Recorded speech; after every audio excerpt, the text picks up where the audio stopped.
할렐루야. 하나님의 은혜와 축복이 우리 모두 가운데 함께 하시기를 주의 이름으로 축복합니다.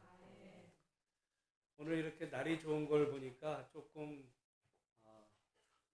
기분이 묘합니다. 하나님, 오늘 이 좋은 날씨를 어제 아침부터 이렇게 허락하셨으면 우리가 더 좋았을 텐데, 이런 마음이 들매도 불구하고 또 하나님께서 이후에 또 좋은 일기를 후에 허락하셔서 다 일정을 은혜롭게 마칠 수 있게 하신 하나님께 감사합니다. 참 하나님은 힘드실 것 같아요.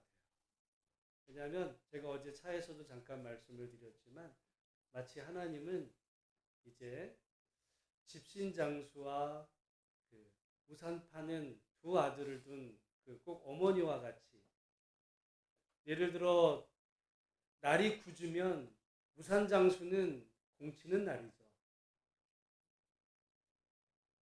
날이 굳으면 공치는 게 아니라 잘 대목이 되겠네요.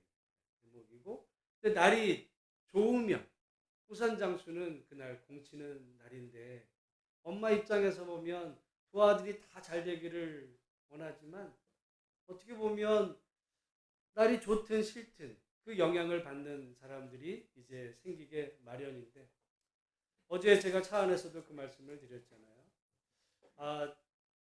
솔직하게 말해서 제가 올 들어서 제일 간절하게 기도한 날이 어제 아침 새벽이었어요. 아침에 빗소리 들으면서, 하나님, 오늘 우리 교회 이렇게 좋은 일정을 잡았는데 비가 떨어지는데, 제가 이제까지 사역을 하면서 많은 교회 어떤 행사나 이런 거에서 날씨 때문에 문제졌던 적이 한 번도 없었거든요. 가령 갑자기 옛날 제가 그 청년 사역할 때 기억도 떠올랐는데, 그때는 8월 달에 막 억수같이 이제 태풍이 몰려온다 해가지고 도저히 수련회를 못 간다 이랬던 적이 있어요. 그래가지고 도저히 이거는 불가능하다 할 만큼 어마어마한 뉴스에서 난리가 났었어요. 근데 공교롭게 우리가 출발하는 날 정말 하늘이 완전히 그냥 개가지고 그렇게 맑았던 날이요. 왜냐하면 또 이 비바람이 모든 어떤 이런 걸 다 이제 깨끗하게 몰아가고 파란 하늘을 보면서, 이미 수련회를 가기 전에 은혜를 그 아침에 다 받았어요. 하나님이 우리 기도에 들어주신다. 근데 하나님, 정작 오늘 이렇게 비가 오는데 비 그치게 해주세요 그랬거든요. 근데 이제 몇 분들을 이렇게 이제 태우러 차를 가다 보니까, 비가 이게 한 5mm 온다는 비가 아주 그냥 소낙비가 내리는데요, 이거. 그래서 이제 요트 파는 분에게, 요트 타는 분에 전화했더니 오늘 불가능할 것 같다고. 야, 이거 괜히 교회가 계획을 세워놓고 이거 비 와서 행사가 중단되면 어떡하나, 그런 마음으로 갔고, 또 사실 초반에는 좀 아시는 대로 계획대로 진행이 안 됐어요. 그렇지만은 하나님께서 이후에 좋은 일기를 또 허락하셔서 여러분 모두가 다 100%는 아니지만 한 80% 이상은 또 만족하게 기쁨으로 돌아오게 하신 그 모든 것에 하나님의 은혜인 줄로 알고 하나님께 감사하는 우리 모두가 되기를 소망합니다. 우리가 그러면 좋겠어요. 비가 오면 어디 하나님이 이 비를 필요하러 하는 분이 있겠구나. 그렇잖아요. 사실 우리나라가 지금 비가 필요하잖아요. 가물었는데.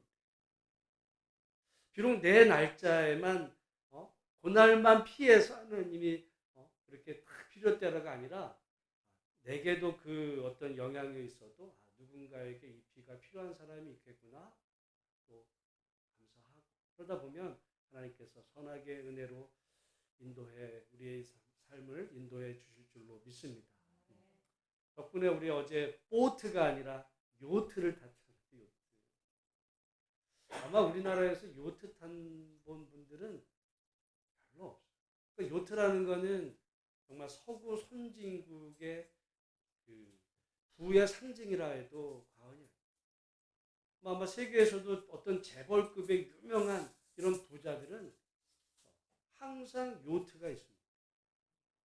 그래서 그 요트에 사람들을 초청해 가지고 바다나 어떤 그런 데 가서 손님을 대접하는 최고의 그 대접인데, 정말 하나님께서 그래도 요트를 타게 하셨고, 또 많은 분들이 또 이렇게 찬조를 해주셔서 찬조금이 우리 총 경비의 절반이 됐어요.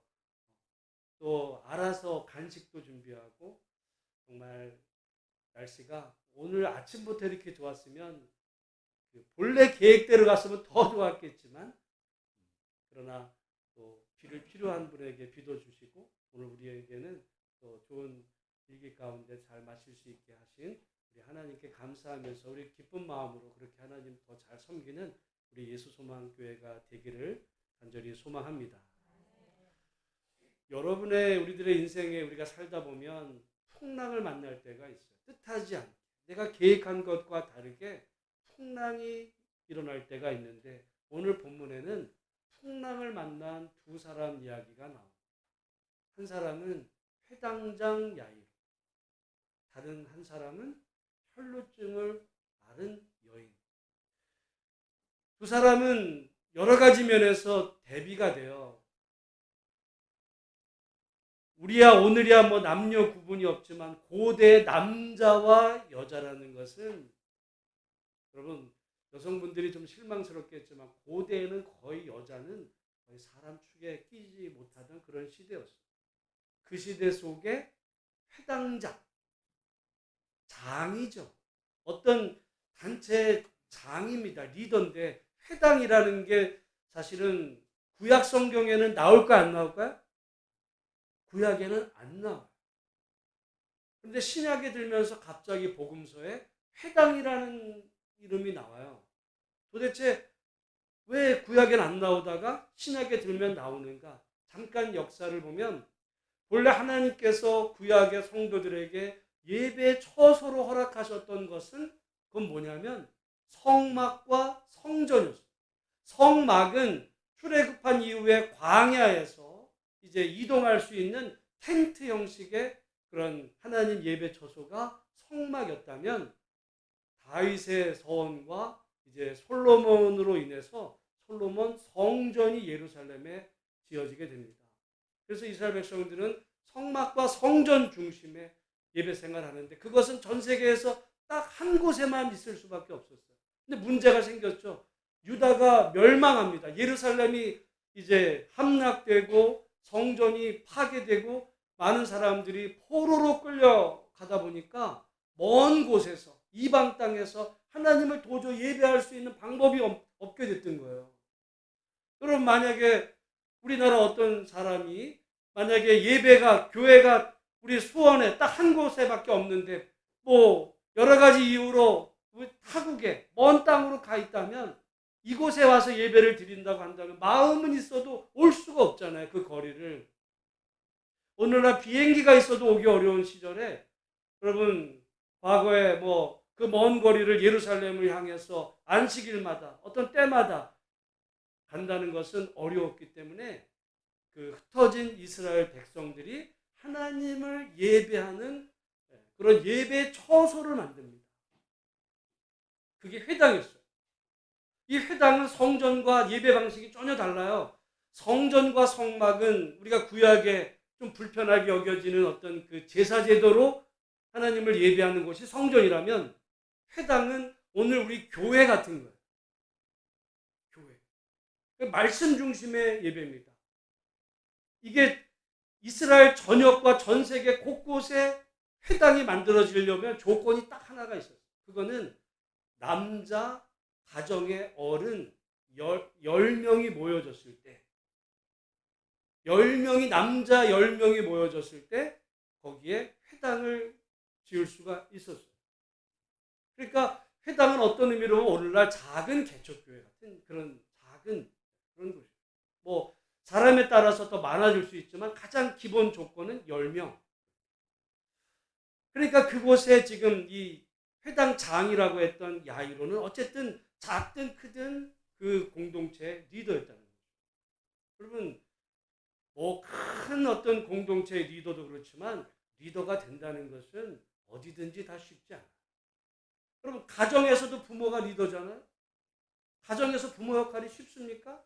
어려워요. 리더가 된다는 것은 책임을 져야 되고 해야 될 일 때문에 그게 쉽지 않은 일인데, 어쨌든 이 회당장, 어찌 보면 인생을 살아가면서 가정이나 또 그 지역 공동체에서 나름 리더 역할을 해왔던 이 사람에게 뜻밖의 일이 벌어지죠. 왜냐하면 자기의 어린 딸이 이제 죽게 된 이런 상황에 처하게 된 것입니다. 그 사람이 그 상황 속에서 22절, 23절 같이 한번 읽어보겠습니다. 회당장 중에 하나인 야이로라 하는 이가 와서 예수를 보고 발 아래 엎드려 간곡히 구하여 이르되 내 어린 딸이 죽게 되었사오니 오셔서 그 위에 손을 얹으사 그로 구원을 받아 살게 하소서 하거늘. 여러분, 우리가 성경을 읽을 때 성경의 의미를 잘 이해하려면 정말 그 상황으로 우리가 한번 들어가 봐서 그 성경을 읽으려고 하는 마음이 있어야 되는데, 아까도 말씀드리지만 이 회당장은 이제까지 살아오면서 누구의 발 앞에 무릎을 꿇고 정말 다른 사람에게 사정사정 해본 경험이 과연 있었을까? 여러분, 보통 남자가 말이죠, 웬만해가지고 남 앞에 무릎 꿇는다는 거는 그건 있을 수가 없는 일이에요. 웬만해가지고 여러분, 보통 일 같아서 누구 무릎 앞에 도와달라고 말은 부탁은 할 수 있을지 모르지만 그 사람 앞에 무릎 꿇고 지금 여기 간곡히 구하여, 영어 성경으로 보면 pleaded earnestly, 아주 절실하게 간청해 빌었다는 거예요. 제발 살려주세요. 한 번도 이래봤을 리가 없는 그런 사람이 정말 누군가 앞에 자기 무릎을 꿇을 만큼 그런 중한 상황에 처하게 됩니다. 여러분, 갑자기 생각이 나는데, 우리 사실 집사람이 이제 우리 아이들하고 같이 지금 2층에 3층에 있지만은 예전에 그런 말했던 게 생각이 갑자기 나네요. 자기가 정말 어떻게 보면 존경하는 어떤 그런 사람은 정말 이렇게 중년 이상의 남자분이 정말 하나님 앞에 그 마음의 무릎을 꿇고 간절하게 기도하는 모습. 여러분, 사실은 우리 한국의 이런 문화 속에서 남자가 기도한다는 거, 여러분, 보통 성경에는 대부분 남자의 기도였어요. 근데 오늘 한국의 문화 속에는 기도는 그렇게 여자의 기도. 남자는 기도한다는 것은 뭔가 부탁한다는, 의지한다는 거. 남자는 자기 힘과 능력으로 하는 거지. 그러나 중년 이상의 누구에게도 무릎 꿇어본 적이 없는, 부탁해 본 적이 없는 그런 사람이 정말 하나님 앞에 자기를 내려놓고 구한다는 거, 그런 분이 존경스럽다 그럴 때, 지금 그 얘기를 들은 지 한 벌써 20-30년 되는데 지금 갑자기 얘기가 떠오릅니다. 이 회당장, 이제까지 인생 살면서 누구의 무릎 꿇어본 적이 없었는데 무릎을 꿇을 수밖에 없는 그런 절박한 상황에 처했던 이 회당장. 이와는 어떻게 보면 정반대의 또 다른 한 사람이 나오는데, 한 여인이죠. 여인인데 어떤 여인이었냐면 12해를 혈루증으로 앓아왔던 한 여인. 그런데 이 여인에게도 건강하고 좋았던 시절들은 있었을 거예요. 그러나 뜻하지 않게 12년 전에 찾아왔던 이 혈루증, 혈루라고 하는 것은 그 말 자체로 피가 흐르는 거죠. 그러면 생각을 해보세요. 오늘날도 정말 이렇게 그 위생시설이 발달된 곳에서 피가 매일같이 흐른다라고 한다면 이거 불편하기가 이루 말할 수가 없을 거예요. 그런데 구약의 그 관점에서 보면, 성경시대의 관점에서 보면 건강의 문제만이 아니라, 여러분, 건강보다 더 중요하게 많은 사람들이 생각했던 것이 이 정결과 부정이거든요. 구약 성경 보면 그렇게 레위기 같은데 이 부정함에 대해서, 혈루증 앓는 여인은 그냥 자체적으로 어떤 본인이 불결하고 이런 것만이 아니라 사람들로부터 부정한 여인으로, 부정한 여인, 접촉이 불가능한, 접촉하면 안 되는 여인으로, 만약에 일반적인 사람하고 접촉이 되면 그 부정탄다라고 생각이 들어서 사람들로부터 떨어져 살 수밖에 없는 그런 질병이었다라고 하는 사실이죠. 여러분, 코로나도 비슷해요. 코로나가 물론 뭐 그게 어떤 병적으로 걸리면 죽어서라기보다는 사람들이 초기에 이렇게 접촉을 꺼려했어요. 왜요? 전염될까봐. 그 격리시켰던 그런 이유가 이 부정이 그 전염될까봐. 성경에 이제 그 부정이 그런 개념이거든요. 여러분, 뭐 요즘에는 그런 분들이 없지만은 예전 같으면 누구 집 장례식 갔다 오면 대문에서 가족이 어떻게 해요? 소금 왜 뿌려요? 부정이 들어오지 못, 부정 탄다는 개념이 우리나라에도 과거에 있었어요. 요즘에야 그게 다 없어졌지만, 그러나 이 성경 시대에는 이 혈루증 앓던 여인은 자체적으로 이런 불결하고 건강의 문제, 불편한 것만이 아니라 사람들로부터 부정탄 여인이에요. 여러분, 그 부정 탔다라고 한번 그게 이렇게 그 문제가 되면 가족도 가까이 할 수가 없어요. 여러분, 가정에 어떤 누군가가 코로나 걸렸어요. 그러면은 엄마라고 해도 그 자녀를 어떻게 해야 돼요? 격리시켜야 돼. 뭐 나쁜 의도라기보다도 똑같아. 이 여인이 부정 탔으면 다른 가족은, 다른 모든 사람들이 그 여인을 격리해야 돼. 격리에 그렇게 살아왔던 시절이 얼마라는 얘기예요? 12년. 여러분, 12년이 별거 아닌 것 같아도 여러분, 우리들의 인생길에 이게 언제 끝날지 모른다. 만약에 12년으로 끝나는 걸 알았다면 견디면 되겠지만 이게 한없이 늘어진다고 하면 그러다가 평생을 보내는 거라고 할 때 정말 절망적일 수밖에 없었던 이런 혈루증 앓던 여인, 모든 사람들로부터 부정탔다라. 불결하다 뿐만이 아니라 부정탄 여인이에요. 그래서 그걸 고쳐보려고 많은 의사에게 어떤 치료도 받고 또 돈도 써봤지만은 아무 효용도 없고 오히려 도리어 그 병이 더 중하여졌던 사람들로부터도 버림받고 절망적인 상황 가운데 있었던 사람입니다. 여러분, 두 사람의 어떤 그 차이점도 있지만 공통점은 인생을 살다가 뜻하지 않게 풍랑을 만납니다. 한 사람은 자기 딸이, 이 사람은 자기 본인이. 그러면 오늘 우리 인생을 살다가 이런 풍랑을 만날 때가 있을 수 있어요.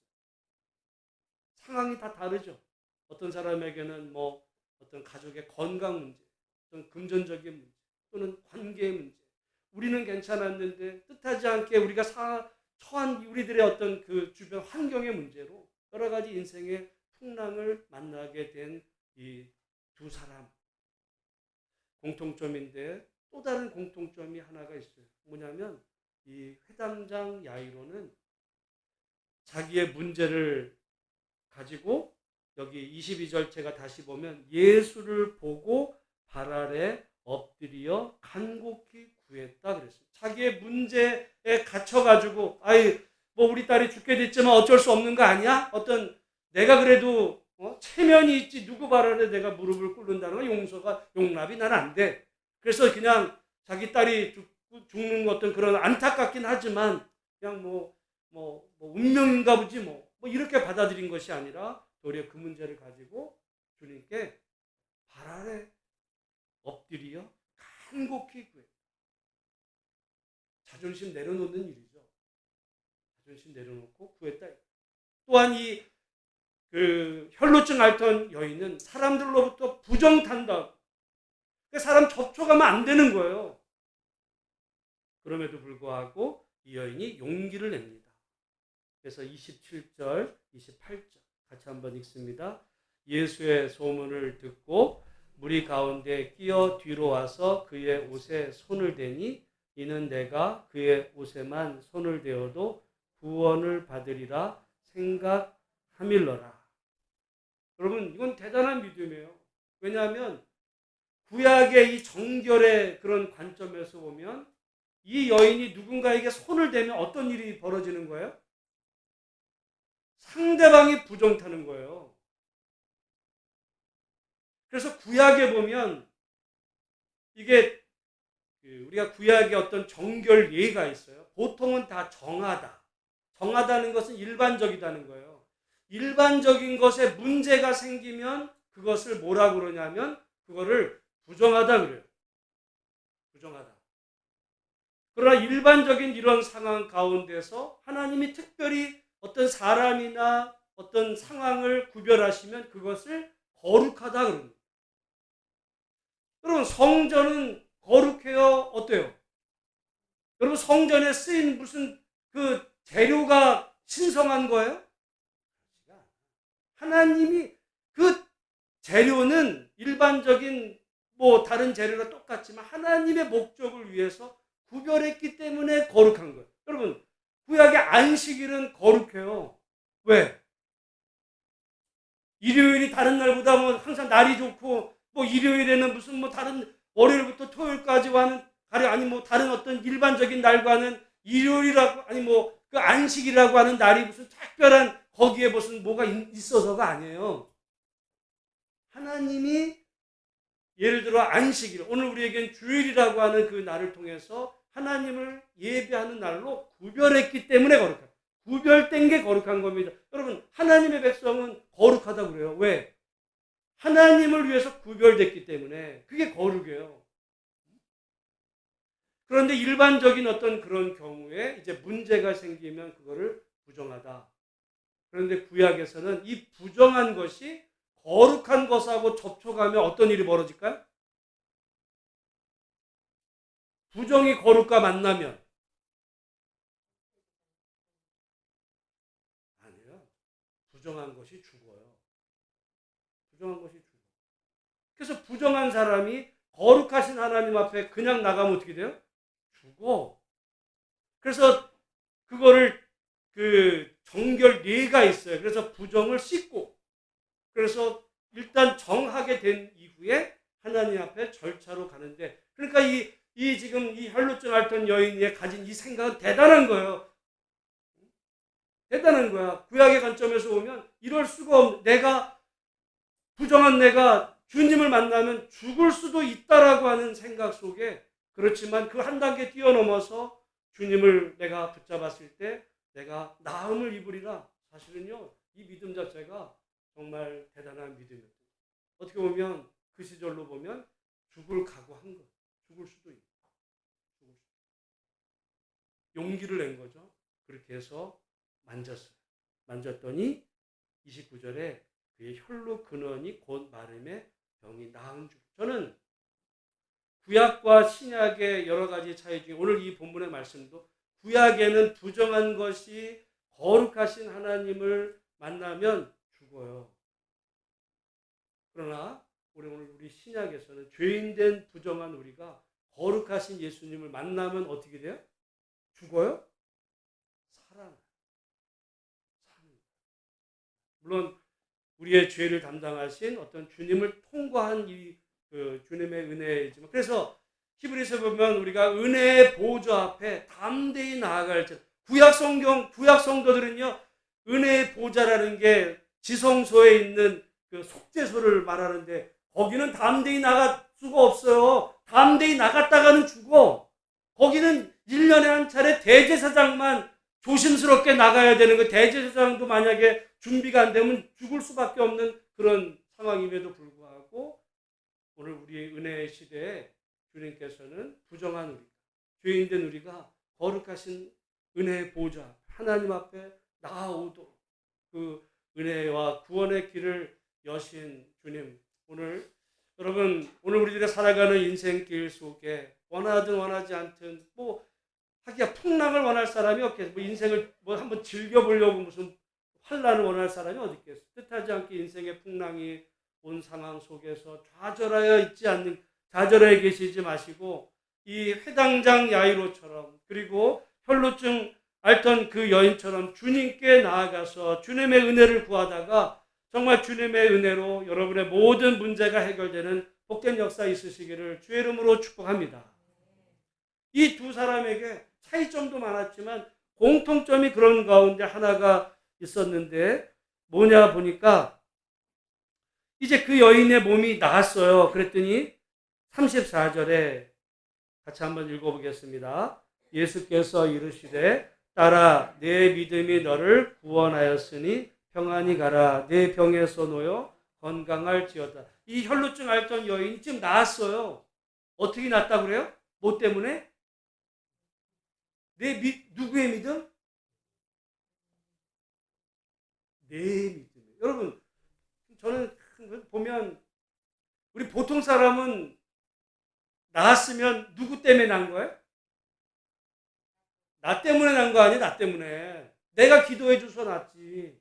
나 때문에 났으니까 예수 나 잘 믿어. 이럴 거 아니야. 우리 보통 그래. 나 때문에. 다 보면 우리는 항상 사람은 잘된 거는 내 덕이야. 잘못된 건 너 때문에. 네 탓이지. 근데 우리 주님은 오히려 그 여인의 믿음을, 여러분 그 여인은 그러니까 지금 이 모든 행동을 하게 된 그 동기가 뭐예요? 믿음이었어요. 믿음. 여러분 믿음이라는 거는 우리 머릿속을 파헤쳐봐야 시험 봐야 알 수 있는 게 아니에요. 객관식 시험 쳐봐가지고 너 어떤 뭐 예수님이 어디서 태어났어? 뭐 예수님의 제자가 몇 명이야? 그건 정보예요, 정보. 그 믿음에는 제가 종교개혁 거의 주일마다 믿음에는 사실은 세 가지 요소가 있어요. 하나는 지식, 믿음의 지식이 있어요. 중세교회는 믿음의 지적인 면을 강조했어요. 하나님 알아야죠. 틀린 얘기 아니에요? 근데 믿음에는 하나님에 대한 신뢰가 있습니다. 하나님에 대해서 아무리 많이 알아도 어려움 생기면 하나님을 신뢰하는 게 아니라 자기 힘을 신뢰하는 사람도 많아요. 종교개혁가들이 찾았던 그 믿음은 신뢰야. 그러나 믿음에는 세 번째 요소가 또 있어요. 하나님에 대한 헌신, 의지의 헌신. 그러니까 어떤 사람이 하나님에 대해서 말하면 만물박사야. 어려움이 있으면 하나님 앞에 막 의지해. 근데 하나님 앞에 충성을 안 하네? 그럼 믿음이 있는 거예요. 그러면 산발이에서 하나가 부러지면 넘어가는 거예요. 믿음에는 이 세 요소가 다 있습니다. 이 여인은 그러니까 예수님을 만지면 내 병이 나으리라. 이 셋 중에 뭐였어요? 지식이. 그리고 자기의 절박한 상황 속에 주님을 의지하는 믿음으로 나아갔고, 그리고 주님을 만졌. 그러니까 여러분 오늘 우리들의 인생 속에 이 믿음의 세 가지 모습이 다 필요한데, 이 회당장만이 아니라 예수님은 야이로에게도 그것을 요구하셨어요. 이제 그 가시는 도중에 지금 그 회당장 딸이 죽었다는 소식이 들려왔어요. 그래서 사람들이 어찌하여 선생을 더 괴롭게 하나이까? 라고 할 때 예수님이 말씀하시죠. 36절 같이 한번 읽어보겠습니다. 예수께서 그 하는 말을 곁에서 들으시고 회당장에게 이르시되 두려워하지 말고 믿기만 하라 하시고, 그리고는 그 일이 진행되고 결국은 말씀하신 대로 됐습니다. 주님이 오늘 본문의 이 회당장과 이 혈루증 앓던 여인 모두에게 요구하신 것이 무엇이었냐면, 그는 믿음이었습니다.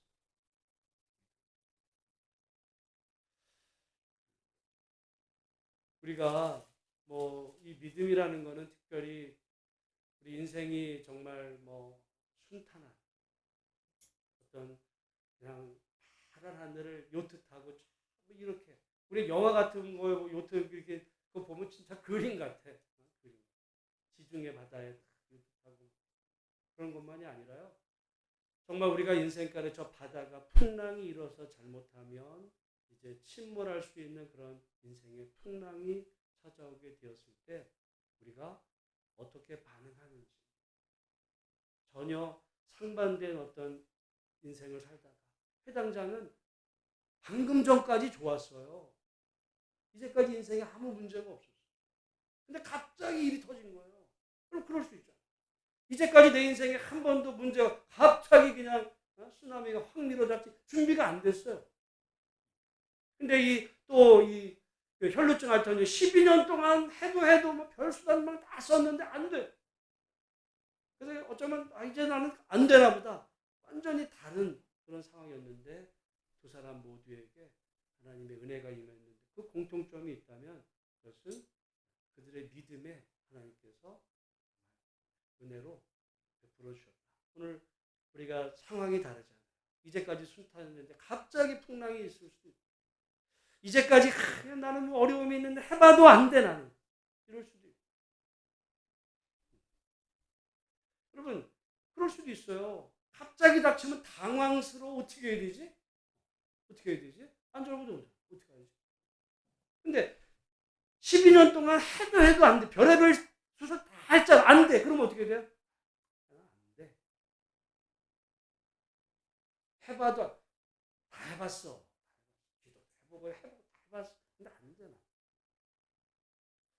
여러분, 우리 그 둘 중에 극단적인 예는 없을 거예요. 그 중간 어디쯤이겠죠.